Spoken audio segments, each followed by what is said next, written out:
दोस्तों नमस्कार। आप सभी का हमारे इस YouTube चैनल में बहुत बहुत स्वागत है। मेष राशि वाले मेरे मित्रों, आज का यह वीडियो मेष राशि की महिलाओं को समर्पित है। जी हाँ दोस्तों, आज के इस वीडियो में हम इस राशि की महिलाओं के गुण दोष, आचार विचार, रूप रंग और उन कार्यों के बारे में बात करेंगे जिन्हें इन महिलाओं को भूल कर भी नहीं करना चाहिए, वरना इनके परिवार का विनाश निश्चित है। तो आज का यह वीडियो बहुत खास है और हर एक इंसान को इस वीडियो को देखना बहुत आवश्यक है और यह वीडियो कई लोगों की पोल खोलने वाला है। तो वीडियो बहुत ही खास है, ध्यान से देखें। वीडियो के हर एक भाग को बहुत गहराई से समझने का प्रयास करें।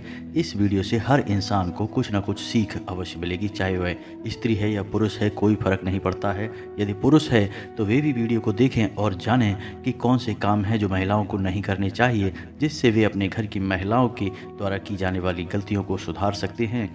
क्योंकि हमारे देश की संस्कृति में महिलाओं को पुरुष के समान ही दर्जा प्राप्त है, या यूँ कहे कि पुरुष से भी उच्च दर्जा प्राप्त है। उन्हें देवी का स्वरूप माना जाता है और किसी भी घर की महिला को उस घर की लक्ष्मी का साक्षात स्वरूप माना जाता है। जी हाँ दोस्तों, तो वीडियो की शुरुआत करते हैं इस राशि की महिलाओं के गुण और दोषों के बारे में बात करके। लेकिन इससे पहले हम आपसे चाहेंगे कि आप पूरे भक्तिभाव के साथ कमेंट में जय माँ भद्रकाली लिखना ना भूलें।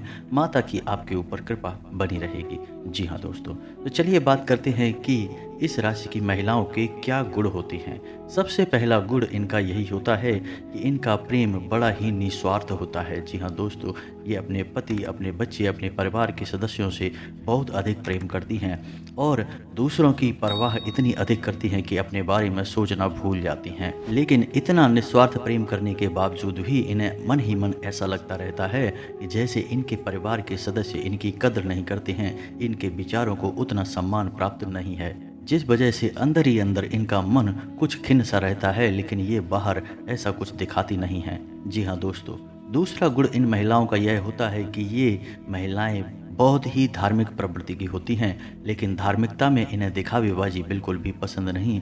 इनकी धार्मिकता और भक्ति बिल्कुल शुद्ध होती है। जी हाँ दोस्तों, अब बात करते हैं इस राशि की महिलाओं के शारीरिक बनावट की। तो इस राशि की महिलाएं या तो बहुत दुबले पतले शरीर की होती हैं या फिर बहुत अधिक मोटे शरीर की होती हैं, लेकिन एक अच्छे स्वास्थ्य को पाने का ख्याल इनके मन में जरूर रहता है। लेकिन विडंबना तो यह है कि परिवार का ख्याल रखने के चक्कर में ये अपने बारे में सोचना भूल जाती हैं, जिससे इनकी सेहत दिनों दिन गिरती चली जाती है। जी हाँ दोस्तों, अब बात करते हैं शौक शान और पहनावे की। तो इस राशि की महिलाओं का पहनावा तो बहुत साधारण होता है, लेकिन इनका अंदाज शौकीन अवश्य होता है। लेकिन परिवार की स्थिति को देखते हुए इन्हें अपने शौक पूरे करने का मन करता है। यदि परिवार की स्थिति अच्छी है तभी अपनी शौक शान में ये पैसा खर्च करती हैं, अन्यथा परिवार की स्थिति यदि नरम है तो ये अपनी ख्वाहिशों को तुरंत मार देती हैं और बिल्कुल साधारण लिबास में रहती हैं। लेकिन इनका स्वभाव ज़्यादा फैंसी या ज़्यादा दिखावेबाजी वाला नहीं होता है।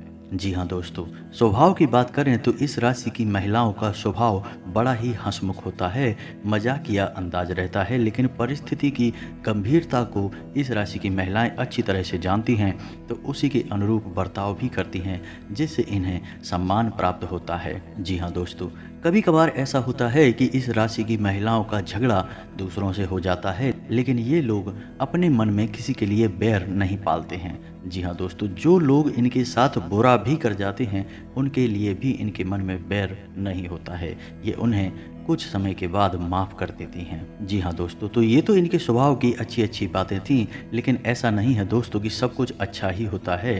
अच्छे के साथ बुरे का मेल भी होता है। तो इनके स्वभाव में कुछ बहुत बड़ी कमियां भी पाई जाती हैं। सबसे बड़ी कमी इनके स्वभाव में यह पाई जाती है कि ये स्वार्थी प्रवृत्ति की होती हैं। जी हाँ दोस्तों, अपना हित देखने के चक्कर में ये किसी और का ख्याल नहीं करती हैं। यहाँ पे हम आपको बता दें कि अपना हित से इनका मतलब अपने पति और अपने बच्चों के बारे में है। जी हाँ दोस्तों, इनके अलावा इन्हें पूरे संसार से कोई मतलब नहीं होता, चाहे किसी का कुछ बने या बिगड़े, लेकिन ये केवल अपने और अपने परिवार के बारे में ही सोचती हैं। जी हाँ दोस्तों, दूसरा दुर्गुण इनका है कि इनके अंदर जासूसी की प्रवृत्ति पाई जाती है। जी हाँ दोस्तों, ये हमेशा इस खोज में रहती हैं कि इनके आसपास के माहौल में क्या चल रहा है, और ऐसा देखा गया है कि इन्हें दूसरों के बारे में बहुत अधिक ज्ञान भी रहता है, पता भी चल जाता है। यानी कि इनके अंदर यह प्राकृतिक गुण पाया जाता है कि लोग कितना भी बात छुपाने की कोशिश करें, लेकिन ये किसी न किसी तरह से बात पता लगा ही लेती हैं।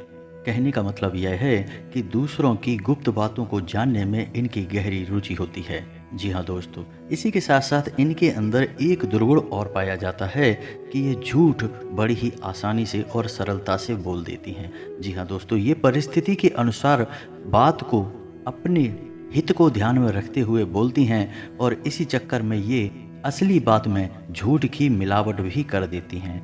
लेकिन इन सब के बावजूद भी इनका स्वभाव बहुत मेहनती होता है, और ये किसी भी काम को बहुत अधिक परिश्रम के साथ करती हैं, और ये इस हद तक मेहनत करती हैं कि इनके मन में आराम करने का ख्याल भी नहीं आता है, जिसकी वजह से अधिक परिश्रम और अधिक मेहनत की वजह से इनकी तबीयत भी कभी कभार खराब हो जाती है। जी हाँ दोस्तों, तो ये तो थी इस राशि की महिलाओं के गुण और दोषों के बारे में। और अब बात करते हैं कि कौन से हैं वो 10 काम जो किसी भी महिला को भूल कर भी नहीं करने चाहिए, वरना उनके घर में दरिद्रता का प्रवेश हो जाता है, लक्ष्मी बाहर चली जाती है और घर का विनाश शुरू हो जाता है।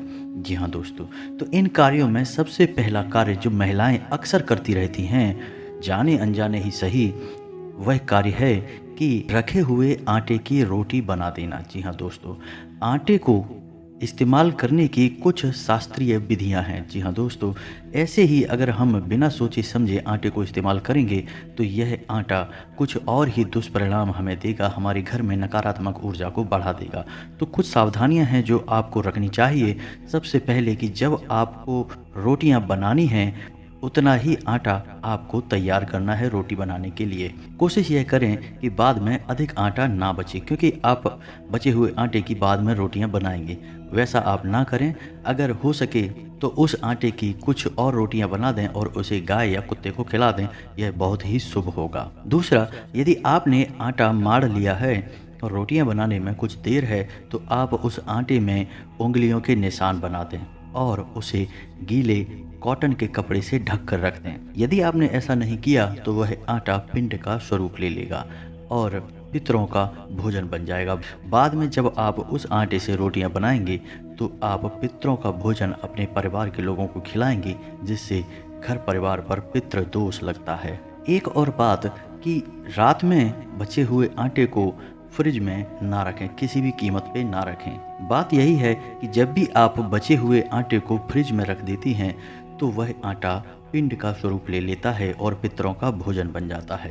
तो कोशिश यह करें कि जितनी आवश्यकता है उतना ही आटा माड़ें, और यदि आटा बच जाता है तो उसकी अधिक रोटियां बनाकर गाय या कुत्ते को खिला दें। यह देखने में कुछ बर्बादी जैसा जान पड़ता है कि कितनी रोटियां हम कुत्तों को खिलाएं या गाय को खिलाएं, लेकिन दोस्तों ऐसा करने से आपके घर में सदगति आएगी, धन दौलत आएगी, आपके काम धंधे व्यापार अच्छे चलेंगे, तो बाद में सब कुछ सही हो जाएगा। जी हाँ दोस्तों, और दूसरी गलती यह है कि सूर्यास्त के बाद कभी भी घर में झाड़ू नहीं लगानी चाहिए। जी हाँ दोस्तों, यदि आपने झाड़ू लगाई भी है तो घर के कचरे को सूर्यास्त के बाद घर से बाहर बिल्कुल भी ना निकालें, उसे किसी कोने में इकट्ठा करके रखें। दूसरे दिन जब सूर्योदय हो जाए उसके बाद उसे घर से बाहर निकालें, अन्यथा आपके घर की लक्ष्मी बाहर चली जाती है। जी हाँ दोस्तों, तीसरी गलती यह है कि रात्रि के समय कभी भी कपड़े नहीं धोने चाहिए, और यदि आपने कपड़े धुल भी दिए हैं तो उन्हें बाहर सूखने के लिए हरगिज ना डालें, वरना आपकी कुंडली में चंद्र दोष उत्पन्न हो जाता है। जी हाँ दोस्तों, चौथी गलती महिलाएं जो अक्सर कर जाती हैं कि खाना बनाने के बाद जो बर्तन गर्म होता है, जैसे तवे पर रोटियां बनाई और तवा गर्म है, उस पर सीधे ठंडा पानी डालकर उसे मांजने की कोशिश करने लगती हैं। तो उन्हें ऐसा नहीं करना चाहिए, वरना राहु दोष उत्पन्न हो जाता है। जब भी किसी गर्म बर्तन में सीधे पानी डालकर उसे धोने की कोशिश की जाती है तो राहु उत्तेजित हो जाते हैं और दोष उत्पन्न करते हैं, जिससे घर में क्लेश का माहौल उत्पन्न होता है, खुशियां गायब होती हैं। जी हाँ दोस्तों, अब बात करते हैं पांचवी गलती की। तो किसी भी सुहागन महिला को अपने सुहाग का सामान किसी अन्य महिला के साथ बांटना नहीं चाहिए। यह बहुत ही अपशगुनकारी होता है। खास करके मांग टीका, बिंदी और काजल। इन्हें सुहाग की निशानियां माना जाता है। इन्हें किसी भी कीमत पर किसी अन्य महिला के साथ शेयर ना करें, बांटें ना। जी हाँ दोस्तों, अब बात करते हैं छठी गलती कि जब भी महिलाएं घर के किचन में काम समाप्त करें तो कोई भी जूठा बर्तन घर की किचन में बाकी ना रह जाए और ना ही किचन गंदी हो। खास तौर से जिस चूल्हे पर खाना बन रहा है वह चूल्हा गंदा नहीं रहना चाहिए। रात्रि को सोते समय घर की किचन बिल्कुल साफ सुथरी होनी चाहिए और यही नियम घर के हर एक कमरे का भी होना चाहिए। खास तौर से जिस कमरे में आप शयन करते हैं यानी आपका बेडरूम, वहाँ पर भी कोई भी जूठा बर्तन रात्रि के समय नहीं होना चाहिए। इससे आपका मंगल खराब होता है और घर के लोगों की मानसिकता दूषित होती है और क्लेश का माहौल उत्पन्न होता है और परिवार के लोगों में आपसी प्रेम कम हो जाता है। अब बात करते हैं सातवीं गलती की। जी हाँ दोस्तों, यदि कोई महिला अपने घर में तुलसी का पूजन नहीं करती है। तुलसी का पौधा तो हर घर में होता ही है और इसे सकारात्मकता का प्रतीक माना जाता है और तुलसी को विष्णु प्रिया भी कहा जाता है। यानी जिस घर में फलती फूलती तुलसी होंगी उस घर में धन दौलत आने से कोई रोक नहीं सकता है। तो यदि कोई महिला अपने घर की तुलसी का पूजन नहीं करती है, दीपक नहीं जलाती है, तो यह उसकी बहुत बड़ी गलती है। तो उसे क्या करना है कि शाम के समय तुलसी के पास एक शुद्ध घी का दीपक अवश्य जलाना चाहिए और भगवान विष्णु और माता लक्ष्मी की पूजा आराधना अवश्य करनी चाहिए। इससे घर में बरकत आती है और माता लक्ष्मी घर में प्रवेश कर जाती हैं। जी हाँ दोस्तों, अब बात करते हैं सातवीं गलती के बारे में और यह गलती अक्सर घर की महिलाएं करती रहती हैं, तो आपको इसके बारे में ध्यान से सुनना चाहिए। यह गलती झाड़ू के बारे में है। झाड़ू को लक्ष्मी का स्वरूप माना जाता है, तो इसे ऐसे स्थान पर रखना चाहिए जिससे आपके घर में आने जाने वाले लोग इसे देख ना पाएं, यानी इसे छुपा कर रखना चाहिए। दूसरा कि झाड़ू से कभी पैर नहीं लगाना चाहिए और तीसरा कि झाड़ू का कभी पूजन नहीं करना चाहिए। वह लक्ष्मी का स्वरूप अवश्य है लेकिन हम उसका पूजन नहीं करते हैं। इसी के साथ साथ आपको यह ख्याल भी रखना है कि झाड़ू अपने बेडरूम में कभी भी ना रखें, वरना पति पत्नी के बीच बहुत झगड़े होते हैं, प्रेम कम हो जाता है। इसी के साथ साथ दोस्तों एक और बात है जो अक्सर देखी जाती है कि जब भी महिलाएं झाड़ू लगाती हैं और यदि कोई जानवर आ जाता है, जैसे कुत्ता आ गया या गाय आ गई, तो उसी झाड़ू से उस जानवर को मारने लगती हैं, जो कि उन्हें गलती से भी नहीं करना है। क्योंकि झाड़ू को माता लक्ष्मी का प्रतीक माना जाता है और गाय को भी लक्ष्मी का प्रतीक माना जाता है और कुत्ते पितृ का सूचक होते हैं। तो जब आप किसी जानवर को झाड़ू से मारते हैं तो आपके ऊपर अलग अलग प्रकार के कई दोष लग जाते हैं, माता लक्ष्मी रुष्ट हो जाती हैं। जी हाँ दोस्तों, और झाड़ू को रखने का भी एक विशेष विधान होता है। झाड़ू कभी भी उल्टी नहीं रखनी चाहिए। उल्टी झाड़ू रखने से भी घर में झगड़े बढ़ते हैं, घर की सुख शांति गायब होती है। जी हाँ दोस्तों, अब बात करते हैं आठवीं गलती की। तो किसी भी महिला को अपने पति और अपने बेटे के नाम नहीं लेने चाहिए। जी हाँ दोस्तों, यह बहुत ही अनिष्टकारी होता है। इससे दोनों की ही उम्र कम होती है। आपने अक्सर शास्त्रों में यह सुना होगा कि भगवान श्री कृष्ण की माता यशोदा उन्हें कभी भी उनके नाम से नहीं बुलाती थी, हमेशा लल्ला ही कहकर बुलाती थीं। और हमारे देश में पुरानी परंपरा है कि हमारे घर के बेटों के नाम बदल कर कुछ और रख दिए जाते हैं, जैसे कोई बाबू कहता है, कोई बेटा कहता है या कुछ और, लेकिन उनका मुख्य नाम कभी भी नहीं लिया जाता है। तो आपको यह विशेष ख्याल रखना है कि अपने पति और अपने बेटे का नाम नहीं लेना है, वरना दोनों की ही उम्र कम होती है। जी हाँ दोस्तों, अब बात करते हैं 9वीं गलती की कि किसी भी महिला को दक्षिण दिशा की ओर मुख करके भोजन नहीं बनाना चाहिए। यह बहुत ही अनिष्टकारी होता है क्योंकि दक्षिण दिशा में यम का वास होता है। तो जब भी कोई महिला दक्षिण दिशा की ओर मुख करके भोजन बनाती है तो उसका स्वयं का तो स्वास्थ्य हमेशा खराब रहता ही है। जो इंसान उस भोजन को खाएगा उसका भी स्वास्थ्य लगातार खराब बना रहेगा और उसकी उम्र कम हो जाएगी। जी हाँ दोस्तों, अब बात करते हैं 10वीं गलती जो स्त्री और पुरुष सभी पर बराबर लागू होती है। यह सब के लिए एक समान है। तो अक्सर ऐसा देखा जाता है कि लोग नहाकर आते हैं और बालों में तेल लगाते हैं, कंघी करते हैं, उसके बाद पूजा पाठ करने बैठते हैं।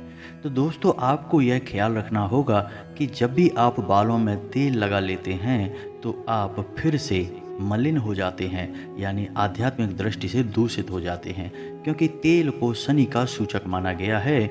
और जब आप बालों में तेल लगाकर पूजा करते हैं तो आपके ऊपर शनि दोष लगता है और आप शारीरिक दृष्टि से भी मलिन माने जाते हैं। तो आपको करना यह है कि जब आप नहा कर आएँ तो पहले अपनी पूजा समाप्त करें, उसके बाद बालों में तेल लगाएं। या आपको तेल लगाना ही है तो आप नहाने से पहले अपने बालों में तेल लगा लें, उसके बाद स्नान कर लें, उसके बाद अपने बालों में कंघी कर लें, फिर पूजा करें। जी हाँ दोस्तों, आपने अक्सर ऐसा देखा होगा कि पुराने समय में जब महिलाएं व्रत वगैरह रहती थीं तो अपने बालों में तेल नहीं लगाती थीं, किसी पूजा पाठ के कार्यक्रम में शामिल होती थीं तो बालों में तेल नहीं लगाती थीं। लेकिन अब नियम बदल चुके हैं, इसी वजह से लोगों के घरों में कई समस्याएं भी हैं और समस्याएं दूर भी नहीं हो रही हैं, क्योंकि उपाय आप कितने ही बड़े बड़े क्यों ना करते चले जाएं, लेकिन आप अपने आसपास के परिवेश को नहीं सुधारेंगे, अपनी गलतियों को नहीं सुधारेंगे, तब तक उपाय फलीभूत नहीं होंगे, आपको कोई लाभ नहीं दे पाएंगे। जी हाँ दोस्तों, तो उम्मीद है कि वीडियो में बताई गई जानकारी आपको पसंद आई होगी और आप इस जानकारी के माध्यम से यह भी जान सकते हैं कि आपके घर की महिलाएं और या फिर स्वयं महिलाएं ही इस वीडियो को देख रही हैं तो वो खुद भी जान सकती हैं कि वे कौन सी गलतियों को दोहराती चली आ रही हैं। धीरे धीरे आप अपनी गलतियों को सुधारें, आपके जीवन में निश्चित ही परिवर्तन आएंगे।